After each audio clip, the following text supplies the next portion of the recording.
Hormuz കടലിടുക്ക് dozen കണക്കിന് ആണവ ബോംബുകളേക്കാൾ വിലപിടിപ്പുള്ളതാണെന്ന് ഇറാൻ പറയുന്നത് എന്തുകൊണ്ട്? അമേരിക്കയും ഇറാനും വീണ്ടും പരസ്പരം ആക്രമിക്കുന്നു. വെടിനിർത്തൽ കരാർ ഉണ്ടായിട്ടും യുദ്ധം തിരിച്ചു വന്നു. കാരണം ഇറാൻ ഹോർമുസ് കടലിടുക്ക് വിട്ടുകൊടുക്കാൻ തയ്യാറല്ല. അമേരിക്കയ്ക്കും അത് അംഗീകരിക്കാനാവില്ല. കഴിഞ്ഞ 2 ദിവസത്തിനിടെ അമേരിക്ക വീണ്ടും ഇറാനിൽ 100 കണക്കിന് സൈനിക ലക്ഷ്യങ്ങൾ ആക്രമിച്ചു. ഇറാൻ മറുപടിയായി ബഹ്റൈൻ, ഖത്തർ, കുവൈറ്റ് എന്നിവിടങ്ങളിലെ അമേരിക്കൻ സൈനിക താവളങ്ങൾ ആക്രമിച്ചു. The deal.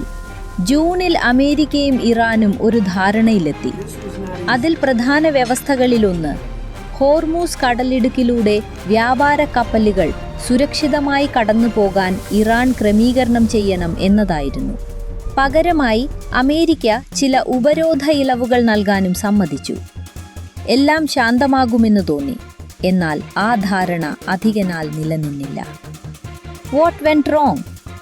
അധികം വൈകാതെ അമേരിക്ക ഒമാന്റെ തീരത്തുകൂടിയുള്ള മറ്റൊരു കടൽപാതയെ പിന്തുണയ്ക്കാൻ തുടങ്ങി. ഇറാന്റെ കാഴ്ചപ്പാടിൽ ഇത് ഹോർമുസ് കടലിടുക്കിലെ അവരുടെ നിയന്ത്രണം ദുർബലപ്പെടുത്താനുള്ള നീക്കമായിരുന്നു. അതിന് പിന്നാലെ ആ പുതിയ പാതയിലൂടെ സഞ്ചരിച്ച ടാങ്കറുകൾ ആക്രമിക്കപ്പെട്ടു. അമേരിക്ക അതിന് മറുപടിയായി ഇറാനിൽ വ്യോമാക്രമണം നടത്തി. ഇറാൻ തിരിച്ചടിക്കുകയും ഹോർമുസ് കടലിടുക്ക് താൽക്കാലികമായി അടയ്ക്കുമെന്ന് പ്രഖ്യാപിക്കുകയും ചെയ്തു. Why Hormuz? ഇറാനെ സംബന്ധിച്ചിടത്തോളം ഹോർമുസ് ഒരു കടൽപാത മാത്രമല്ല, അമേരിക്കയുമായുള്ള എല്ലാ ചർച്ചകളിലും ഉപയോഗിക്കാവുന്ന ഏറ്റവും വലിയ സമ്മർദ്ദ ആയുധമാണ് അത്. ലോകത്തിൻ്റെ വലിയൊരു വിഹിതം എണ്ണയും LNGയും വ്യാപാരവും ഇന്നും ഈ വഴിയിലൂടെയാണ് കടന്നു പോകുന്നത്.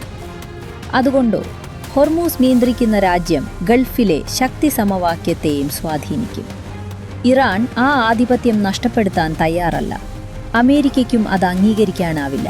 അതുകൊണ്ട് ഹോർമുസ് കടലിടുക്കിൻ്റെ നിയന്ത്രണം ആരുടെ കൈകളിലായിരിക്കും എന്നതാണ് യഥാർത്ഥ പോരാട്ടം. ആ ചോദ്യത്തിന് ഉത്തരമാകുന്നതുവരെ അമേരിക്കയും ഇറാനും തമ്മിലുള്ള ഈ സംഘർഷം അവസാനിക്കുമോ എന്നത് ഇപ്പോഴും വ്യക്തമല്ല. ഇനി സമാധാനമാണോ അതോ വലിയ യുദ്ധത്തിൻ്റെ തുടക്കമാണോ? നിങ്ങളുടെ അഭിപ്രായം കമൻറ്റിൽ പറയൂ. ഇത്തരം അന്താരാഷ്ട്ര വിഷയങ്ങൾ അറിയാൻ ലോകവീക്ഷണം സബ്സ്ക്രൈബ് ചെയ്യൂ.